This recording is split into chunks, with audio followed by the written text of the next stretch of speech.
Patan science centre ખાતે ગુજકોસ્ટ આયોજિત રાષ્ટ્રીય અને આંતરરાષ્ટ્રીય વિજ્ઞાન ઓલિમ્પિયાડ પર ઓરિએન્ટેશન પ્રોગ્રામ યોજાયો.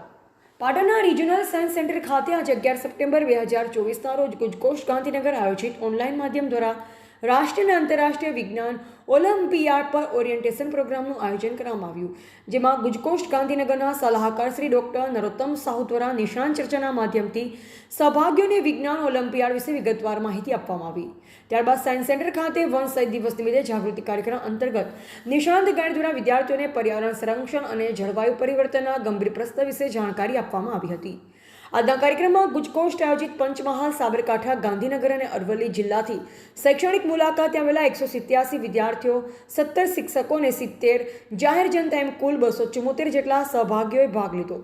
સાયન્સ સેન્ટરના પ્રોજેક્ટ ડાયરેક્ટર ડૉક્ટર સુમિત શાસ્ત્રીએ જણાવ્યું કે વિજ્ઞાન ઓલિમ્પિયાડમાં ભાગ લઈ વિદ્યાર્થીઓને રાષ્ટ્રીય અને આંતરરાષ્ટ્રીય મંચો પર નોંધપાત્ર યોગદાન આપવું જોઈએ. આજના ઓરિએન્ટેશન પ્રોગ્રામ દ્વારા વિદ્યાર્થીઓને વિજ્ઞાન ક્ષેત્રે નવીનતમ ટેકનોલોજી અને સંશોધન વિશે માહિતી મળી, જે વિદ્યાર્થીઓમાં આત્મવિશ્વાસ અને સજાગતા જાગૃત કરવા માટેના મહત્વ છે.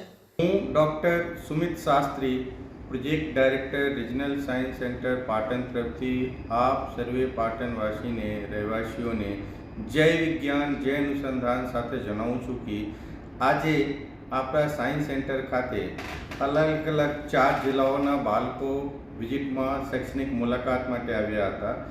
આ બાળકો નેશનલ અને ઇન્ટરનેશનલ એટલે રાષ્ટ્રીય અને આંતરરાષ્ટ્રીય સ્તર પર જે વિજ્ઞાન ઓલિમ્પિયાડ થાય છે એમાં ભાગ લઈ શકે, એમાં તૈયારી કરી શકે, એના માટે આપણા ગુજકોસ્ટ ગાંધીનગર ખાતેથી એના સલાહકાર શ્રી ડૉક્ટર નરોત્તમ સાહુ દ્વારા બહુ સરસ સાયન્સ ઓલિમ્પિયાડ માટે, વિજ્ઞાન આધારિત ઓલિમ્પિયાડ માટે ઓરિએન્ટેશન પ્રોગ્રામના આયોજન કરવામાં આવ્યું હતું, જેમાં ભાગ લઈ આપણા વિદ્યાર્થીઓ લગભગ 274 જેટલા મુલાકાતે આવેલા શૈક્ષણિક પ્રવાસી વિદ્યાર્થીઓને શિક્ષકો એના લાભ લીધી, જેના મને ખૂબ જ આનંદ છે. ધન્યવાદ.